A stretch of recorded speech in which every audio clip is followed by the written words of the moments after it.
शिल्पा है तो सांवली लेकिन बहुत ही टैलेंटेड। लेकिन कहते हैं ना, शादी के लिए तो लंबी और गोरी होनी चाहिए। शिल्पा, ये रिश्ता भी हाथ से गया।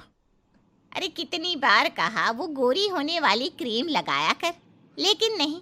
किताब से सर खपाने से फुर्सत मिले तब ना। तू ही क्यों नहीं इसके लिए उपटन तैयार कर देती? शर्मा जी की बेटी का कम रेट में कितना अच्छा रिश्ता हुआ है। इसकी तो उम्र के साथ ही लड़के वालों की डिमांड भी बढ़ी जा रही है। शिल्पा को ये बातें अब बुरी नहीं लगती थी। लगे भी क्यों, बचपन से सुन जो रही थी वो ये सब कुछ। उसके लिए ये तो मात्र एक कान से सुनना और दूसरे कान से निकाल देने वाली बात थी। फिर एक रोज, पापा पापा मेरी नौकरी लग गई है। वाह, अच्छा। कहाँ बेटा? न्यूज़ चैनल में पापा, खबरों को लिखना होगा। हाँ, वैसे भी तेरे जैसी सांवली शक्ल की लड़की को कौन पर्दे पर आने देगा, क्यों? चल, 4 पैसे कमाने लायक हुई है तो लड़के वालों को बोल देंगे कि कमाती भी है। फिर शायद कोई कर ले शादी। हाँ सही कह रहे हैं। वैसे बेटा कल शाम को एक लड़का और आने वाला है, उसे भी देख लेना। शिल्पा को इस बार गुस्सा आ जाता है। अच्छे न्यूज़ चैनल में नौकरी लगने की खुशी भी माँ पापा के चेहरे पर नहीं दिखती। अगले रोज ऑफिस से शिल्पा घर आती है तो सामने बैठा होता है हिमांशु। हिमांशु शिल्पा को देखता है तो पहली नज़र में तो वो उसे पसंद नहीं आती, लेकिन फिर भी फॉर्मेलिटी तो करनी थी। हाँ, ओके, तो क्या शौक है तुम्हारे और खाने में क्या क्या बना लेती हो? मुझे पढ़ने लिखने का शौक है। खाना बनाना नहीं आता, बिल्कुल भी नहीं आता। पर फिर भी क्योंकि ये रिवाज है कि बहू को खाना बनाना होता है तो थोड़ा बहुत बना लूँगी, लेकिन उतना ही वक्त किचन को दे पाऊँगी जितने में मेरा काम, मेरी नौकरी सफ़र ना हो। बाकी भूख तो तुमको भी लगती होगी, तो खाना बनाने की जिम्मेदारी दोनों की ही होगी, है ना? शिल्पा बोले जा रही थी, बोले जा रही थी।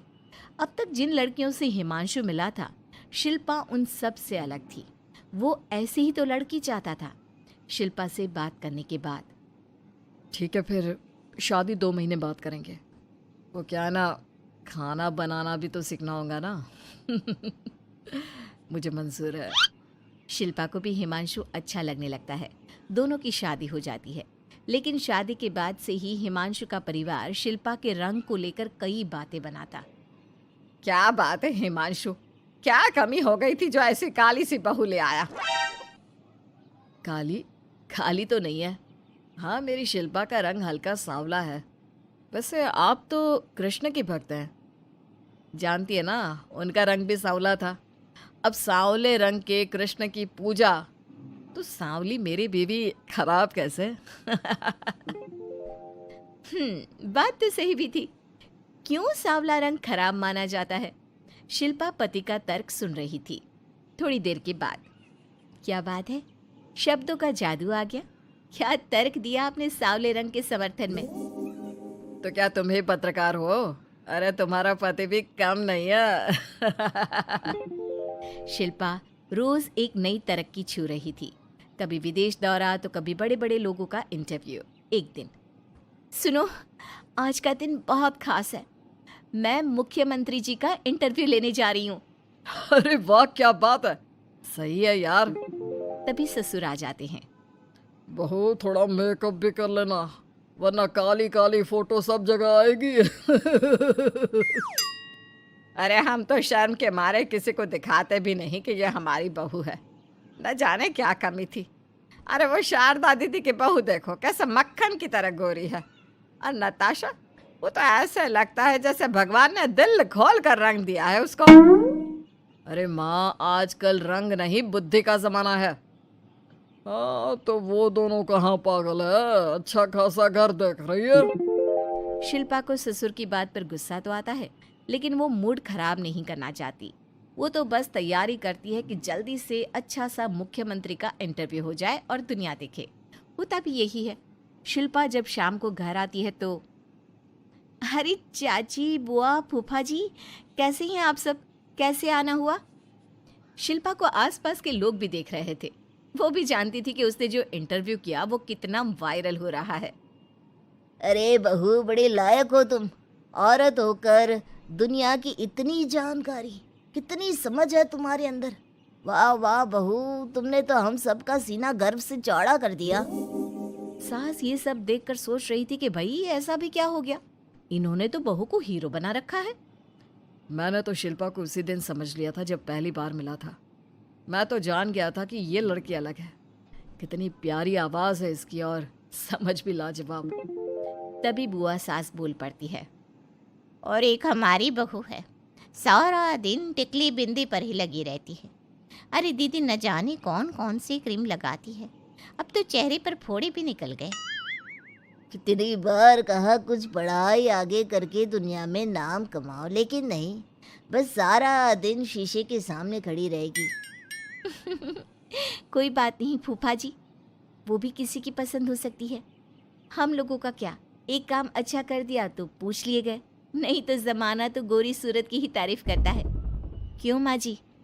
हाँ हाँ, वो क्या है ना, मैं ज़रा पानी लेकर आती हूँ, तू बैठ बहू। हाँ हाँ बहू, तू तो बैठ। वो क्या है ना, आज तो तुझसे बहुत सारी बातें करनी है। ये बता, कैसे दिखते हैं मुख्यमंत्री जी सामने से? जैसे टीवी में दिखते हैं वैसे ही दिखते हैं क्या?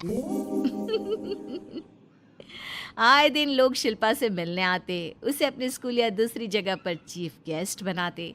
ये सब देखकर पति तो खुश होता, लेकिन सुंदर बहू का सपना सास की आंख से उतर ही नहीं रहा था। फिर एक रोज शिल्पा, पापा कहाँ है?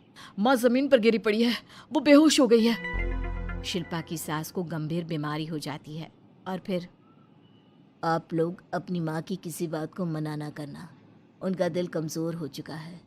दिल में कोई बात लगेगी तो उनके हार्ट अटैक आने के चांसेस हैं, तो समझ रहे हैं ना। कुछ दिनों में ठीक होकर सास घर आ जाती है और फिर एक दिन, देख बेटा, मैं मरने से पहले एक सुंदर बहू का चेहरा देखना चाहती हूँ। अरे मैं नहीं चाहती कि तू इस काली कलूटी के साथ रहे, छोड़ दे इसे।